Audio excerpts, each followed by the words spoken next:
Salam sejahtera. Good morning and a warm welcome to all of you, ladies and gentlemen, and also to our speaker for today, Mr. Muhammad Lizuan. My name is P.W. Wong, and I'm the moderator for our webinar today. Our talk today on workforce productivity is part of a series of webinars on national competitiveness organized by the Malaysia Productivity Corporation. Workforce productivity is an important factor that is closely linked to competitiveness, economic growth, and the standard of living within an economy. It is used as one of the indicators by the Institute of Management Development, or IMD, in their World Competitiveness Yearbook, and also by the World Economic Forum, or WEF, in their Global Competitiveness Report, to determine and rank the competitiveness of nations and economies annually. In our talk today, Mr. Lizuan will share with us the current state of workforce productivity in Malaysia, the key drivers of workforce productivity, and also the initiatives from both public and private sectors which can help to accelerate the productivity growth of our workforce, especially for the micro, small, and medium-sized businesses, which form the backbone of Malaysia's economy, and also in view of the expected new normal economic landscape post-COVID-19 pandemic. Before I hand over the session to our speaker, let me first introduce him. Mr. Muhammad Lizuan Abdul Latif has more than 20 years of experience in the service and manufacturing sectors. He is the principal consultant and trainer for Quality Mind, Sdn Bhd, specializing in quality improvement, productivity tools, cost saving, lean manufacturing, and service delivery, 5S, and also Kaizen. A qualified ISO 9001 trainer and auditor, Mr. Lizuan is also a Malaysia Productivity Corporation Associate Consultant, Asian Productivity Organization Technical Expert, and a Business Excellence Consultant. He serves as the National Innovation Judge and State Innovation Advisor and was appointed as a Lean Expert for Malaysia's Lean projects. Mr. Lizuan has conducted public and customized in-house Lean and Kaizen training and consultancy projects for many organizations to help establish sustainable improvements in those organizations. He has trained numerous organizations ranging from the public sector to SMEs and also MNCs, such as the Malaysia Prime Minister's Office, Human Resources Development Fund, Bridgestone, Singapore and Malaysia, Panasonic Electrics, Hitachi, Petronas, Monia Roofing, and also Grand Blue Wave Hotel, just to name a few of them. And with that, I now hand over our session today to Mr. Lizuan. Over to you, Mr. Lizuan. All right. Thank you, Mr. Wong, for the brief introduction, and also good morning to you and also the rest of the participants on this webinar session on workforce productivity. So, Mr. Wong, can you see my slides? Not yet. Okay, Lizuan, not yet. I'll share my screen now.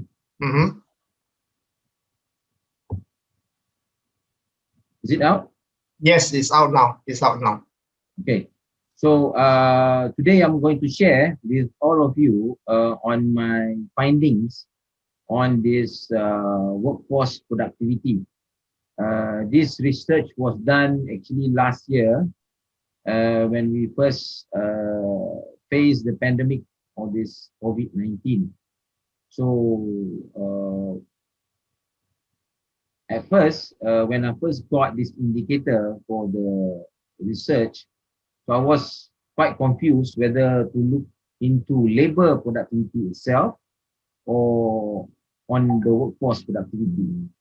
But then again, after looking into the survey done by IMD, this indicator was actually a survey done to CEOs in Malaysia. So what I should say, the survey is done based on qualitative method, not on quantitative. So that's Mr. Lizuan. Yes. Sorry to interrupt. Could you please put on presentation slideshow mode?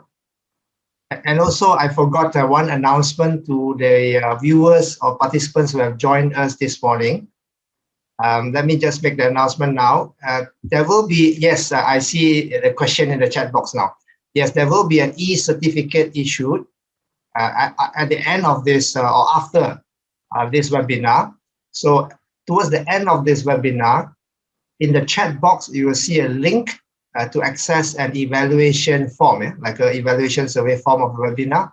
So once you answer the evaluation form and you provide a correct email address, the e-certificate will be emailed to you, to your email address. So please provide a correct email address and answer the survey, the evaluation, so that the e-certificate will be emailed to you. All right, thank you. Sorry to interrupt, Mr. Lizuan. No problem. So I'll get back to my statement earlier. Actually, I was confused with these two indicators. So labor productivity and also workforce productivity. These two indicators are in the survey. But then again, after looking into the surveys, the labor productivity is based on quantitative, means they got it from the GDP and also our number of laborers.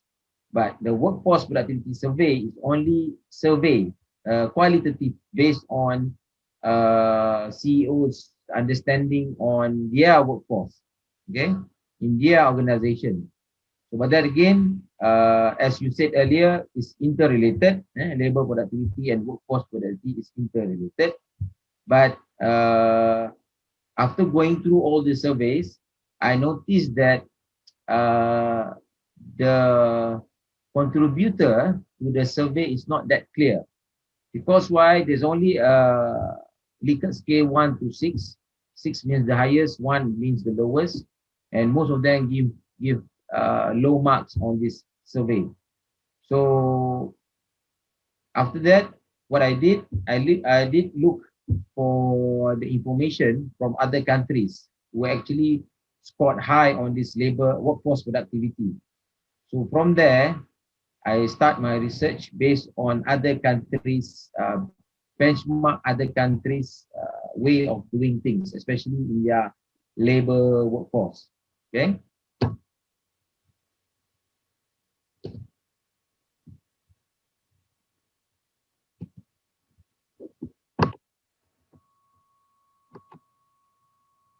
So this is the content of the presentation today. Introduction, overview of current workforce in Malaysia, published data, which I got from our Department of Standard Malaysia and other countries as well, and drivers contributing to current ranking in our country. And the last one will be some recommendation based on other countries and also my personal research done. So just a little bit of introduction to all. Actually, Malaysia offers a diligent, disciplined, educated, and trainable labor force. So Malaysia youth enter the labor market with at least gone 11 years of school education. And to cater for manufacturing sectors, especially the increasing demand in technically trained workers, Malaysian government also has taken measures to increase numbers of engineers, technicians, and skilled personnel. So they emphasize in technical and vocational education and training. We call it TVET. And with industries being given platforms to collaborate with TVET providers. In addition to that, Malaysians actually enjoy a free competitive labor market where employer and employee relationship is cordial and harmonious. And the government continuously review labor-related legislation to meet labor market requirements. And at the moment, government is actually focusing on upskilling and reskilling programs. And we already have website on upskilling website, which was introduced, I think, last year, 2019, to help laid off employees or being workers which are not working anymore. So they helping to upskill and reskill these people to help, especially during this pandemic issues. So labor costs in Malaysia are relatively low, while productivity levels remain high comparison to in the other industrialized countries. Many programs and facilitation are available for productivity improvement, including productivity linked wage system, automation, and skill training, like what MPC is doing now. So we are actually assisting a lot of SMEs in improving their productivity. So workforce productivity is an important economic indicator that is closely linked to economic growth, competitiveness, and living standard within an economy. Uh, as what I mentioned earlier, to determine a country's well-being is also based on the well-being of the laborers. So if the laborers are happy, if we are well paid, so usually a country will also prosper. So that's the main reason every country must focuses on getting higher labor productivity. Because to me personally, this is the only way for us to elevate our lifestyle. So IMD ranks a country competitiveness against 307 criteria, one of the which is the workforce productivity. So this indicator is under the competitiveness factor 3, business efficiency, under sub-factor productivity and efficiency, criteria 3.1.07 in IMD WCY 2020. So you can get all this information in IMD report last year of 2020. So these are some definition of workforce productivity. It's often referred as labor productivity. It's a measure of an organization or company, a process, an industry, or a country. Okay, so higher labor productivity means higher income for the country. So labor productivity is defined as real gross domestic product per hour work. So this the information we got from the GDP over our number of laborers, of number of hours spent in for our workers. This capture the use of labor input better than just output per employee, with labor inputs defined as total hours worked by all persons involved. The data are derived as average hours worked multiplied by corresponding and consistent measure of employment for each particular country, sourced by OECD. So on the slides, actually, I got this from one institute, Hazana Research Institute. This graph shows the declining and upclimbing trend of employment share by economic activity. So as you all see on the slide, you can see the agriculture trending is downward, and actually manufacturing is quite steady, and modern services and other services is increasing. This is actually depends also on the state you are in, because they are differentiated depends on area wise. For example, A is in big city Kuala Lumpur, Putrajaya, Selangor; B Johor, Melaka; C Labuan; D Kedah. So there are different areas, means to say that the productivity level differs from one state to the other state. This is due to that because some states are very big and a lot of investment is being done there. So a lot of machineries, technologies are in the states. So that's why you can see that A means KL, our capital city, Putrajaya and Selangor, which is all nearby. We can see that the trend is increasing in modern services and other services. Modern services referring to modern businesses. For example, high technology investment, and other services means hoteliers, restaurants, and also web designing services. These are all modern services and other services.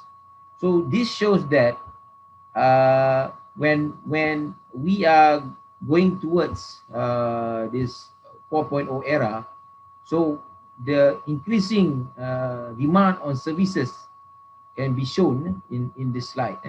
But manufacturing still remains, I think, not that high, not that low. They are steadily increasing on manufacturing side. But we can see a lot of differences in agricultural economic activities from 1982 until 2019. There's a steep declining in this employment. Okay, so this is our labor force in Malaysia.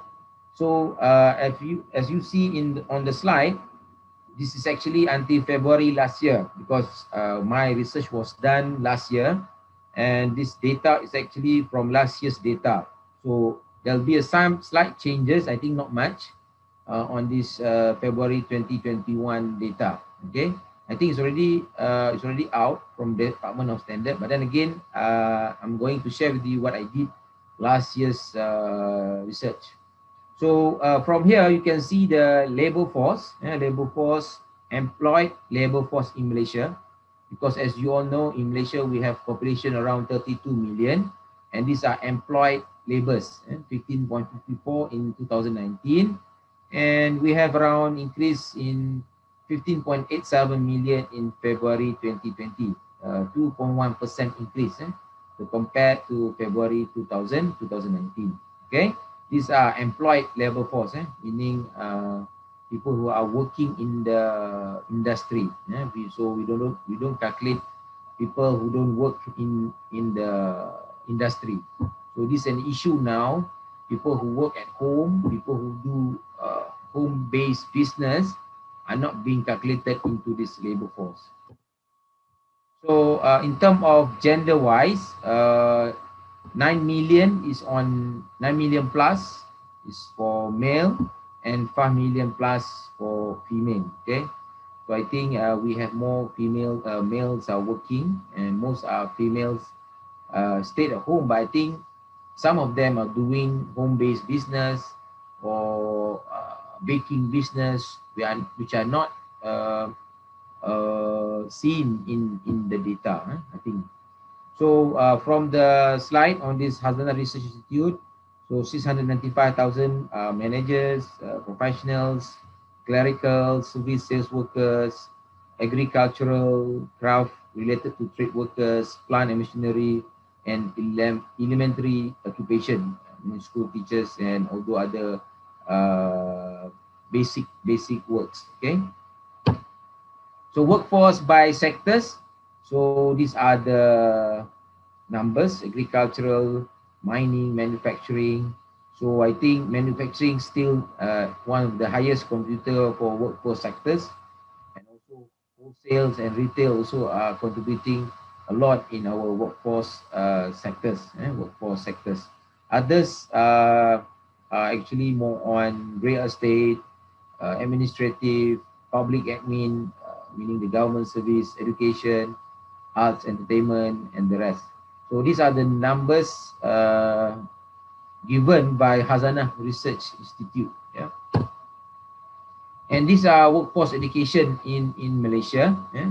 So we have no formal education, primary, secondary, and tertiary education.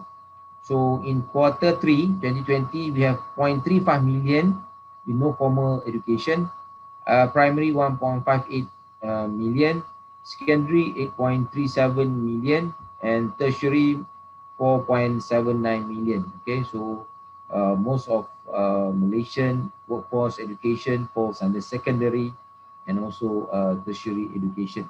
Okay, so we have less on primary and also on no formal education in Malaysia. This data, I got it from DOSM, Department of Statistics Malaysia. So these are the latest data I got. The first time Department of Statistics Malaysia introduced this data in 2020. Yeah? So labor working hours for our employed person working less than 30 hours per week. So first quarter 2019 to third quarter 2019. Okay. So from here, you can see that in quarter 1 to quarter 2, 2020, there's a lot of people who work less than 30 hours per week. So this, as you all know, due to the pandemic issue. So most of us work at home, or we are not allowed to go to work. Okay, this few months of the year due to the pandemic issue. because we have this MCO uh, um, control to reduce the number of COVID issues in Malaysia. Okay, so in year 2019, only 2.3, less than 30 hours a week, 30 hours per week. So you can see the number of percentage increase during Q1 and Q2 in 2020. Then this is our labor cost in Malaysia. Labor cost in Malaysia. So we divide them into three: Malaysian, expatriate, and also foreign workers. So as you all know, so the wage cost for Malaysian is only 6,300 ringgit. And to compare, non-wage cost only 530 ringgit. Non-wage cost is related to the benefits or insurance related to the workers. Okay. So wage cost for expatriate is very high. I think around 4 times of Malaysian wage cost, and their non-wage cost is 10 times higher than Malaysian wage cost. Okay, so because as you all know, expatriate, they have to pay taxes, they have to pay insurance, and a lot of benefits for them to stay on in Malaysia, to work in Malaysia. But then again, there's a much lesser wage cost for our foreign workers. So you can see that only 1,900 ringgit for the wage cost, and they only cost 300 ringgit for non-wage costs. Okay, so these are the interesting figure, as you all know, which will contribute towards our Malaysian labor competitiveness. Okay, so now employers will be thinking of, should I pay more Malaysian workers or should I pay more foreign workers in doing work? Of course, if you see this data, a lot of employers are looking into low cost wage, which is the foreign workers, not the expatriate as well as Malaysian workers, due to the cost expenditure for employers. So these are number of labor force participation. So I got this comparison based to other countries. Means to say that we are actually at par. We are actually at par with other countries in the world in terms of labor force participation rate. Okay. Unlike other countries, some countries I've been to, Mr. Wong, most of the ladies are not working. Most of the youngsters are not working based on countries. So this can affect their labor force participation. So as you can see here, Malaysia are actually at par or even better than other countries like Hong Kong, South Korea, and Japan. Even US and Canada. So we are much better in labor force participation rate.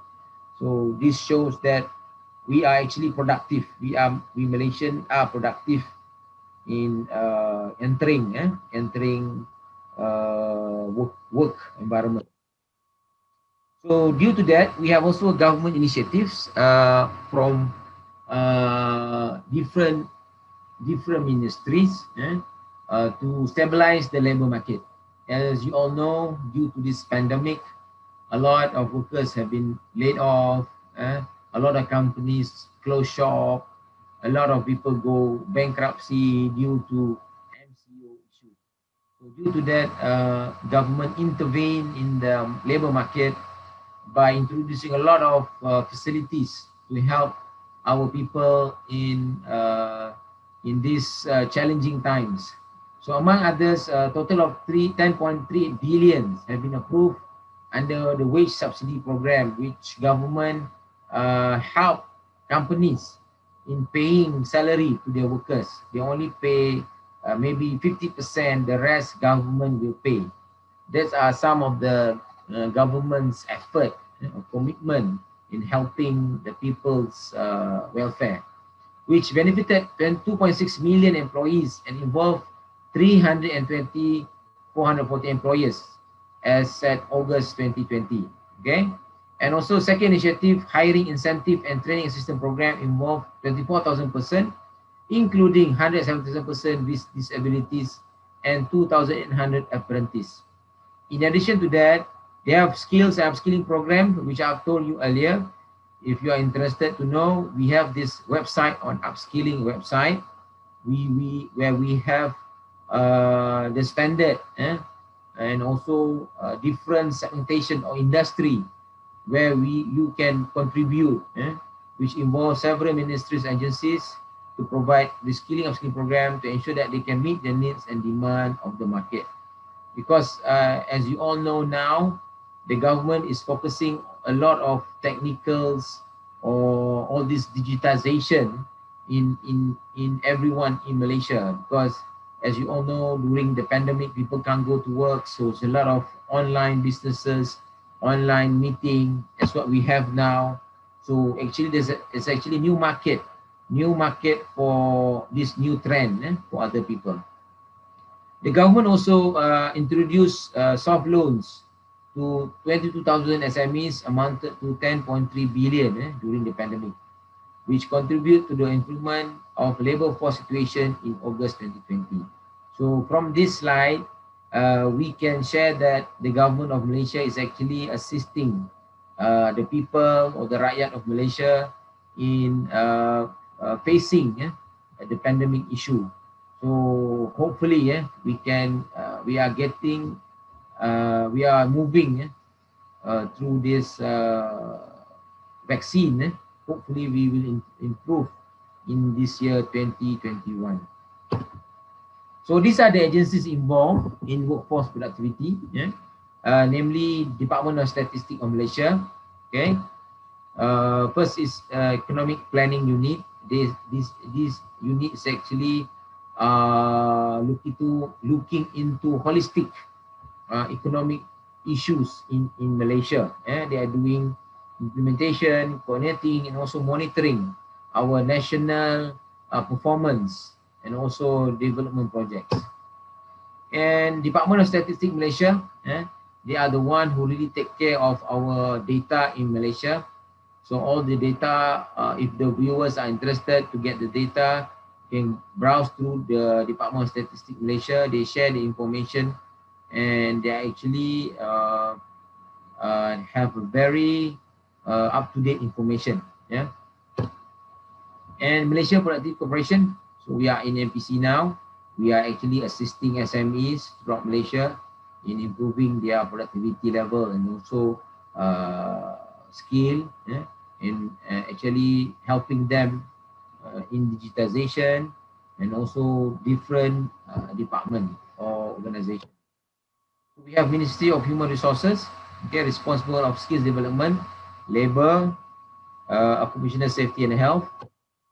We have HRDF fund, actually fund which was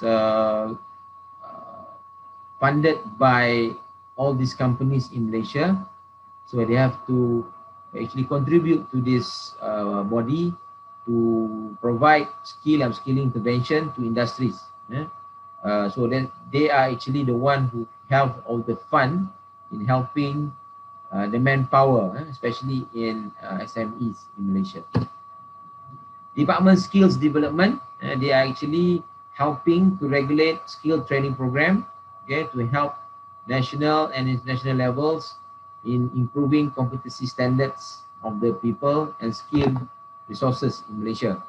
They are actually doing the STVET program or vocational programs in Malaysia. And OECD, as a global organization, they have become the benchmark for any other countries in the world. So they build better policies and to help equality, opportunity, and well-being for all. So a lot of data for benchmarking or standardization, I got it from this OECD. And these are the data from WCY or IMD, rank number 30, last year, fell to rank 30 In 2019, it was number 22. So we fall 8 in 2020, which value of 6.26. Okay, so in determining Malaysia ranking, 53 of 63 countries in 2020 has used 2020 survey distributed to MPC to CEOs and management representatives. So as you all can see, from the bar graph, actually it fell, I think quite big number from 22 to 30. But mostly I think based on due to this pandemic issue. So in the Malaysia ranking, we are number 33. So the workforce productivity survey, number 1 is Australia, Denmark, Switzerland, to number 10 Ireland. So we are at number 30 now. So what I did from this information, so I did research on every countries like Austria, Denmark, Switzerland, why they can score high marks on this workforce productivity. Okay, so this information I will share with you later. Okay, so comparison at a glance. Okay, what I did, just to share with all of you some interesting information. Yeah, so Malaysia ranked 30, yeah, in our competitiveness report. So our work of hours is 48. Okay, but Austria, Denmark, Switzerland, Germany, and Singapore, they have less working hours, but then again they still score high. It's quite, as I did some research on Hong Kong, although they have a higher number working hours, same like Malaysia, but they can still score number 4 in the company. This is special case, special case, because they have some initiative being done because they want to increase the ranking. And also countries with the best work-life balance is Netherlands, Denmark, France, Spain, Belgium. Okay, and top 10 country with the best work-life balance is Denmark, Spain, Netherlands, Belgium, and Norway. So this shows that sometimes the numbers of works there, because the correlation is there, because the number of work and also the productivity are related. Okay, higher number working hours doesn't mean you are more productive. Okay, this is actually shown in the slide. So less hours in the working environment doesn't mean that you are not productive. Okay, so the important word, the important message I want to send here, I think, is work-life balance is very important. Okay, so if you have balanced work life or balanced life, so you can contribute more in your work, or you are more productive in work. Okay, so these are the OECD figures, number of work, number of hours work for every employee. So these are the drivers contributing to the current ranking. Yeah, so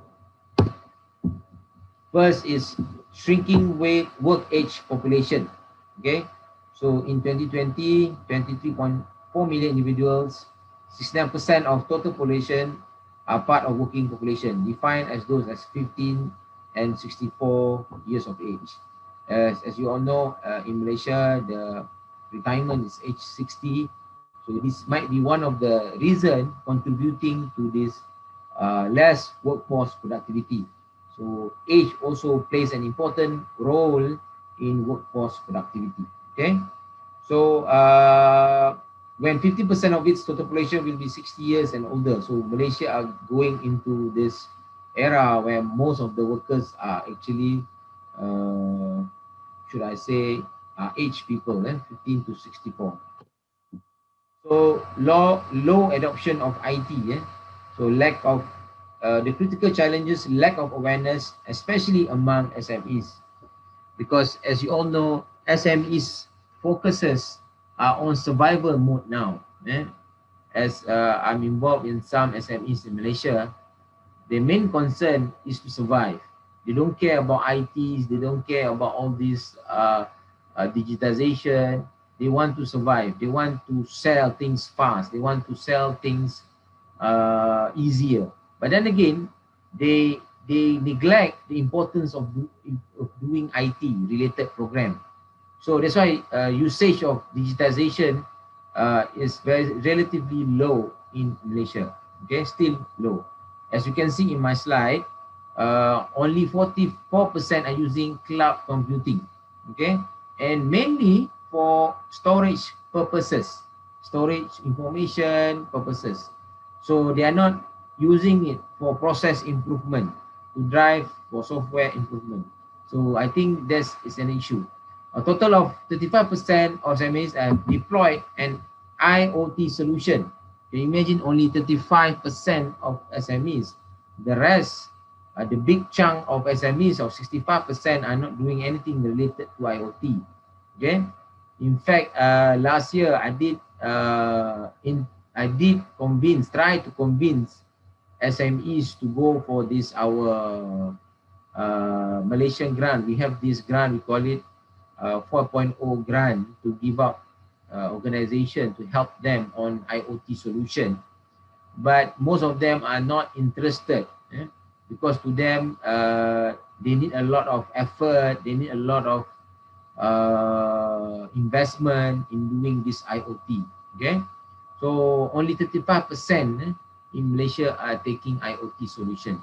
Over half of the SMEs say they are using some form of data analytics, but these turn out to be just Excel spreadsheet instead of analytic solution. Meaning to say, most of them are still using computers just for the sake of doing administrative work, not doing anything related to IoT or analytic solution like big data or Industry 4.0 related. So this shows the low adoption of IT among our SMEs in Malaysia. And high dependency of foreign workers, low skilled workers. I cannot see from the slide, it's being blocked. Low wage workers. So Malaysia show a low skill job creation has increased 16% from 8%. So this is a big jump from 8 to 16 in 2002 to 2010. In fact, 70% of net job created went to foreigners, of which almost of them had a secondary education. So from this data, you can see that from the slide I showed earlier, why the employers are eager to appoint foreigners as their workers, because of their cost. Their wage cost is much, much lower than Malaysian wage cost. On the other hand, the number of graduates in Malaysia increased. Graduate increased by 880% over similar period, but with a corresponding high skill job creation, only 650,000 person, meaning there are also few 100,000 of high skill graduates in Malaysia are still jobless. This translates into increasing graduate employment to 2016, outstripping that of non-graduate. So there's a lot of, that's why government now are focusing on doing business. They are asking all these graduates to do online businesses. They have grants to give out to them so that they have something to do. Okay. So this on the right are some information on the high skill, middle skill, and low skill workers. And dependency on foreign workers create serious long-term consequences. This actually, I think,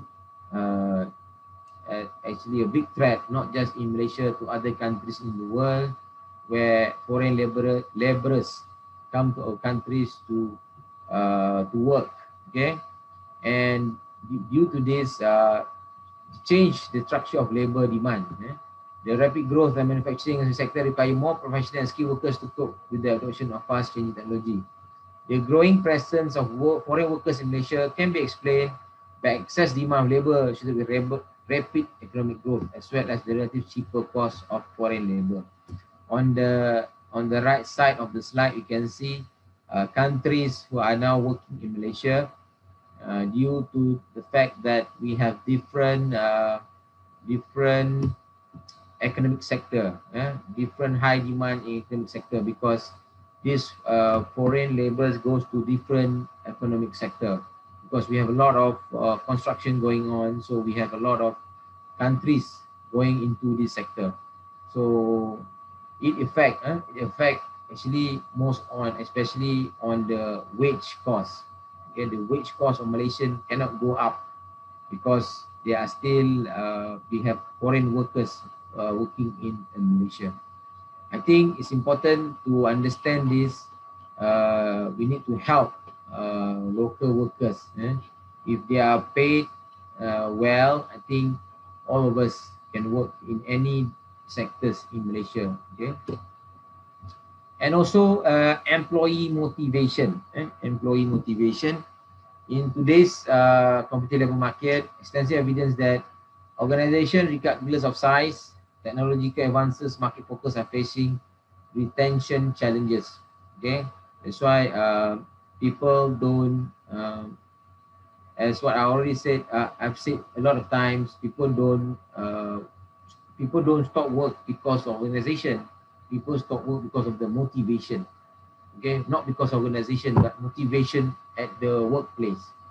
Okay, so it's very important learning organization to find factors that enables to motivate employees for continuous learning.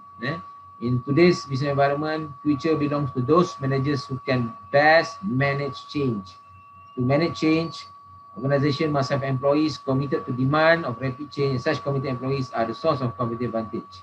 So we must understand now what actually moves people, what actually motivates employees. Okay, that is the responsible for SMEs now in order to retain their employee. Study shows we work harder when we are happy. Yeah, Mr. Wong, I think we need to smile a lot now to be more productive. Okay, so happiness make people more productive at work, according to the latest research from University of Warwick. Economists carried out a number of experiments to test the idea that happy employees work harder.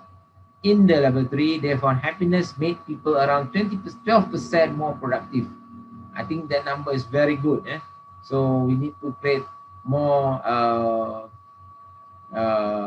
conducive working environment. This research done by this professor from University of Warwick.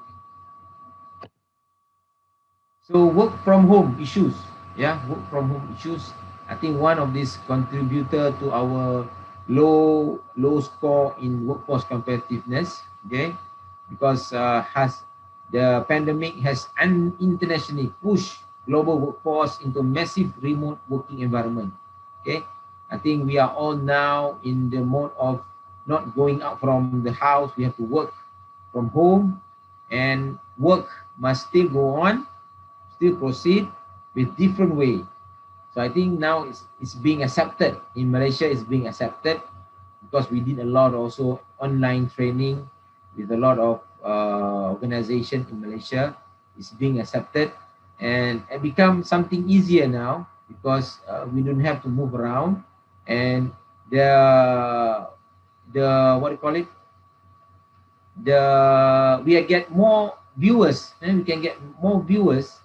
If you do only training in-house, we can get maximum 30, but doing online, we have hundreds of participants.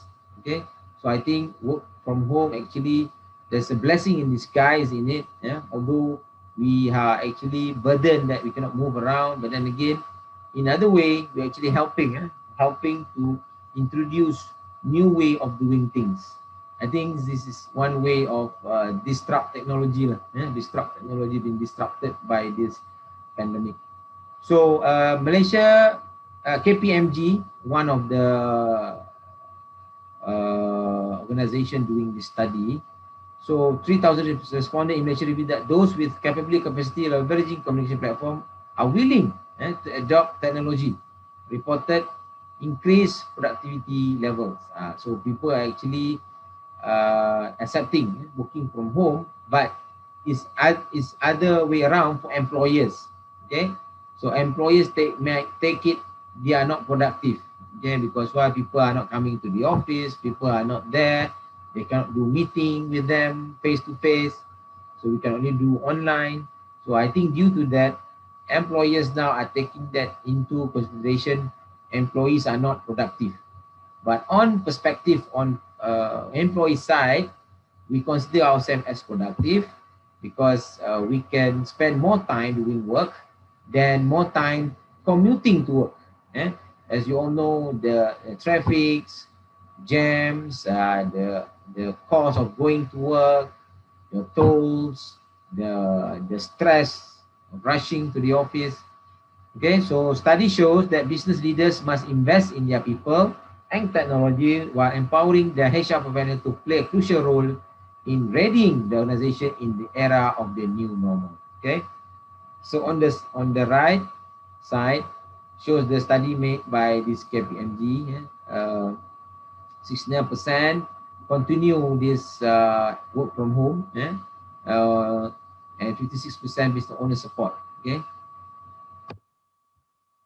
and this is what I believe one of the contributor to the less marks in workforce competitiveness is respondent familiarity to the surveys. As you all seen earlier, the only question is asking from their understanding, are their workers productive or not productive? 1 to 6. Okay, so this respondent understanding to the question might affect the outcome of the survey, because I believe that not all the CEOs understand what does it mean by workforce productivity. Okay, so if possible, they need to be familiarized what does it mean by workforce productivity. So low point of the question refers to respondent perception towards their organization workforce productivity. This might also due to their sectors itself. If the question are being given, because these surveys are distributed balanced to all different sectors. So if some of the sectors are not active or not productive, for example, service, restaurants, some of the businesses are not open yet. So if their service are being given to all these employers, obviously the marks will be very low because the company itself are not working. The only active sectors I I understand from the survey is only on agriculture, because during this pandemic issue, we still have to eat, we still have to survive. So the agriculture sectors are still surviving during MCO or during this pandemic, because people still need to eat and to survive. The survey itself shows the limitation of information, especially the mechanism to measure workforce productivity in related to international standards. So some of recommendation to overcome the problem. So I believe first is reduce dependency of foreign workers. So this is our EPU and Ministry of Human Resource need to look into it. So we must actually appoint more of our locals instead of foreign workers in the industry. Okay, Malaysia should have learned from Japan, Korea, and Taiwan, where cheap is only temporary, and eventually you need to go high tech like what Singapore did. Okay, so although they are considered cheap and temporary, but I find it not easy to convince SMEs, okay, to tell that this is temporary and cheap. This cheap is temporary, but to them, it's all about survival. Okay, if lesser wage cost means more people, means more production, means higher sales for them. This is what they understand. So to embed this information to all SMEs in Malaysia is not easy, because I involve a lot of SMEs in Malaysia. To tell this thing to them is not easy. So they would prefer to hire foreign workers because it's cheap. It's cheap, and they only look into lesser cost, but not looking into what do you call it, higher level or higher value of product. They would like to have more people, less wage cost. Okay, so government need to formulate, implement comprehensive foreign workers policy by using sector-specific, structured, and phase-out plan, complemented by availability of local workforce and automation. That's why I think government should understand which industry need them. Especially in Malaysia, we still have seen foreigners working in restaurants, in hotels, where I think in restaurants, in hotels should be Malaysian workers, not foreign workers. So this something that government must put a stop on into this hiring foreign workers in service industry. Apply market mechanism based on levies, ensure robust engagement and communication to all level organization. Streamline management of foreign workers through single point of authority. But by saying this, we still need foreign workers. We are not saying that we don't need them. We still need foreign workers. But government need to really plan and where to put these foreign workers. So then it will be a very balanced workforce in Malaysia. If not, we will face a lot of problems in Malaysia because the government are not doing all this controlling based on this segmentation or different sectors in Malaysia. And invest of high technology industry or infrastructure and development to enable connectivity and digitalization by MITI. So we are urging MITI to improve or invest high technology industry infrastructure development in Malaysia. But then again, I would like to share with all of you here, although we are investing in high technology, we must know which industry to invest because low value and high value product and service is very important to understand. We must not invest in low value product. If we invest a lot in low value product, so our net will be very less. So that's why very important for any investment, they need to really understand which industry can really help Malaysia in our economy improvement. Okay, we cannot simply, because if we spend a lot of agriculture, invest a lot of agriculture, as you all know, we cannot get net more value in agriculture unless we are doing high technology in agriculture. That is much different. Same goes with product. We must know which product to invest, which service to invest. So if we invest a lot of low value product, low value items, we cannot get high value in that.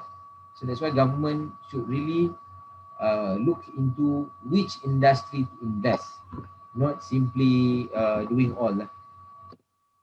Okay, motivation. I have another 5 minutes here, Mr. Wong. So the time is really, I'm really excited. So motivation, working environment is very important. We need to have a very conducive working environment. All right, and then we have this one system in MPC. We introduced the PLWS. It's a system which everybody can go into our MPC website and know where you are now. You can measure your productivity level during this, using this software, not by using estimation, but using this software, you know your level. Okay, and work from home works. I think government should look into this, into this study. Okay, and also innovation. We must invest a lot of new product, new service, and create innovation pathway for people in Malaysia, especially youngsters. And they are very innovative. They don't know where to go.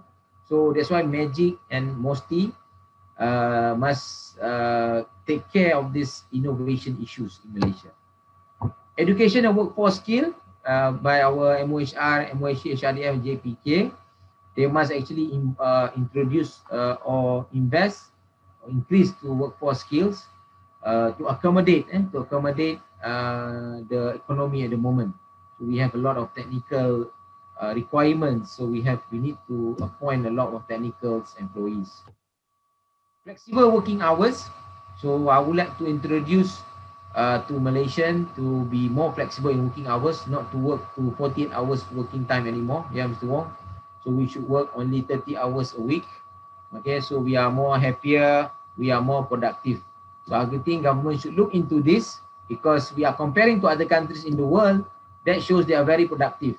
But there are certain countries, there are a special case like Japan, although they have high working hours also, but their productive are very low due to the due to this one-time service, or should I say they work in one place for their whole life. This is one of the reason productivity in Japan fell due to this, because they work in one organization in their lifetime. Okay, an incentive to attract talents to make Malaysia a hub for high-end industry, like Talent Corp. We need to attract and to call back of our experts in Malaysia, okay, to help our country. Okay, so as a conclusion here, Mr. Wong, as the economic sector continues, Malaysia's situation will also improve. So we are expecting a lot of challenges ahead of us, and hopefully government will help and cushion the impact of these unprecedented consequences to retain jobs. Support the recovery of economy. Government a lot doing penjana and everything to help the people, and hopefully Malaysia will remain stable and regain its momentum in year 2021. So I think that's all, Mr. Wong, on my slide sharing. Okay, so I also would like to get some insights from you, any suggestions or any questions which I can help. Okay. Yeah. Thank you, Mr. Lizuan, on that very interesting talk of yours. So we have actually 3 questions here in the question and answer box. But looking at the time, Mr. Lizuan, I think we will just answer the first 2 questions. So let me read to you the question. The first question is from Amal Haya.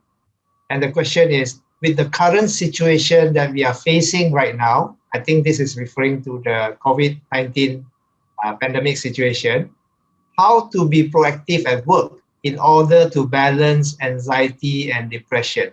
This, I think, is related to Mr. Lizuan. You mentioned when we are happy, we are more productive. So the question is related to that. How to be more proactive at work in order to balance anxiety and depression?